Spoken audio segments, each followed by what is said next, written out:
Hello everyone, তোমরা সবাই কেমন আছো? আমি তো খুব ভালো আছি। আশা করছি তোমরা সবাই খুব ভালো আছো। দিনটা ছিল 15 আগস্ট। সেদিন বাবার সাথে আমার হয়েছিল একটু ঝামেলা। সেই ঝামেলা ঝঞ্ঝা সব কিছু মিটিয়ে বিকালবেলা বাবাইয়ের সাথে চলে গিয়েছিলাম বাবাইয়ের বাড়ি, কারণ সেদিন ছিল দিদির 25তম জন্মদিন। আমরা খুব মজা করেছি, সেলিব্রেট করেছি অনেক বড় করে, অনেক কিছু খাওয়া দাওয়া করেছি।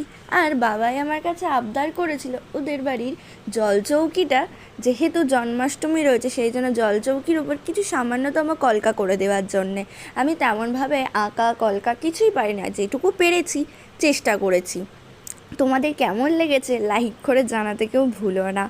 আর সব কিছু মিটিয়ে পিটিয়ে দিদি আমাদের ট্রিট দেবে বলে নিয়ে গিয়েছিল একটা সুন্দর রেস্টুরেন্টে। ওখানে আমরা অনেক কিছু খাওয়া দাওয়া করেছি।